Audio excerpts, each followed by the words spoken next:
नमस्कार दोस्तों।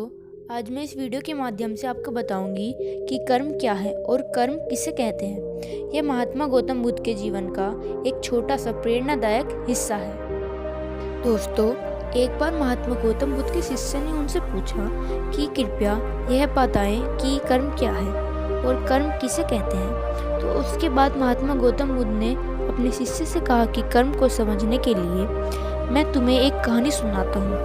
इस कहानी से तुम समझ जाओगे कि कर्म क्या है और कर्म किसे कहते हैं।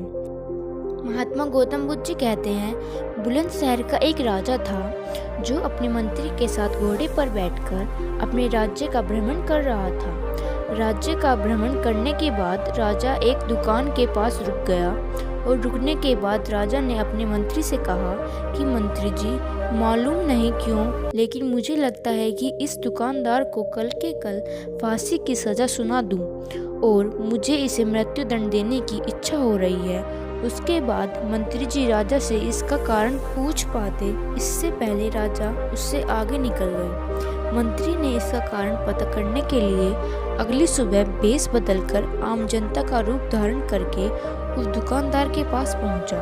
और वैसे तो दुकानदार चंदन की लकड़ियां बेचने का काम करता था। इसके बाद मंत्री जी ने दुकानदार से पूछा कि भाई, आपका काम कैसा चल रहा है।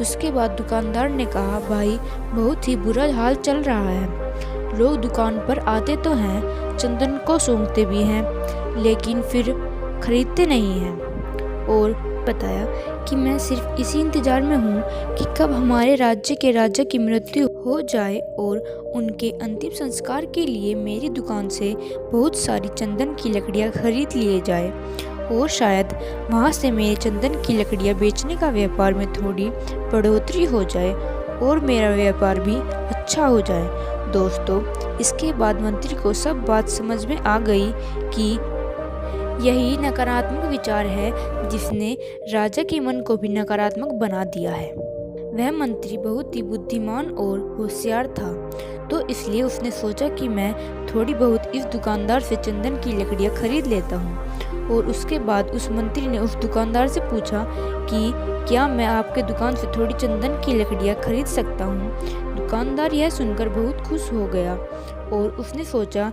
कि चलो, इतने समय से कुछ भी नहीं बिक रहा था। और उसके बाद उस दुकानदार ने कुछ चंदन की लकड़ियों को अच्छी तरह से पैक करके उस मंत्री जी को दे दिया।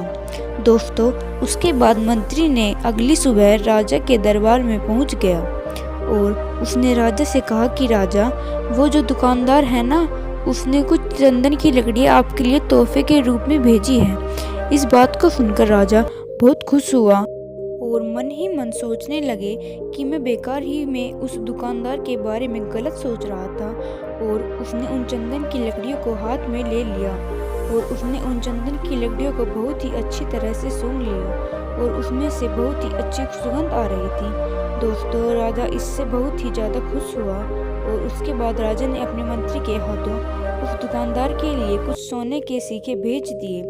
उसी आम जनता का रूप धारण करके मंत्री जी अगली सुबह उस दुकानदार के पास चले गए और उसने वह सोने के सिक्कों को दुकानदार को दे दिए। दोस्तों, उसके बाद दुकानदार बहुत खुश हुआ और मन ही मन सोचने लगा कि मैं बेवजह अपने राज्य के राजा के बारे में गलत सोच रहा था। राजा तो बहुत ही ज़्यादा दयालु है। और यहीं पर महात्मा गौतम बुद्ध जी ने कहानी को ख़त्म कर दिया। ये कहानी जब खत्म हो गई तो महात्मा बुद्ध ने अपने शिष्यों से कहा कि अब आप बताइए कि कर्म क्या होता है। तब महात्मा गौतम बुद्ध जी के शिष्यों ने जवाब दिया कि शब्द ही हमारे कर्म होते हैं और हम जो भी काम करते हैं वही हमारे कर्म होते हैं और जो हमारी भावनाएं होती हैं वही हमारे कर्म होते हैं। महात्मा गौतम बुद्ध जी के सभी शिष्यों के जवाब को सुनकर महात्मा गौतम बुद्ध ने कहा कि आपके विचार ही आपके कर्म होते हैं। अगर आपने अपने खुद के विचार पर नियंत्रण करना सीख लिया तब आप एक महान इंसान बन जाते हैं। जब आप अच्छा सोचते हैं तब आपके साथ अच्छा ही होता है और वो होता ही रहेगा।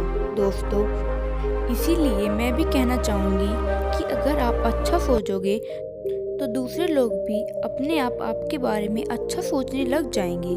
दोस्तों, अगर आप चाहें कि यह महात्मा गौतम बुद्ध जी की बातें और लोगों तक भी पहुंच जाए तो कर्म क्या है और कर्म किसे कहते हैं, इस लाइफ चेंजिंग वीडियो को अपने दोस्तों के साथ ज़रूर शेयर कीजिए। और यह कहानी आपको पसंद आई होगी तो नीचे कमेंट बॉक्स में कमेंट करके हमें ज़रूर बताइए कि यह कहानी आपको कैसी लगी, और चैनल को सब्सक्राइब करना ना भूलें। धन्यवाद।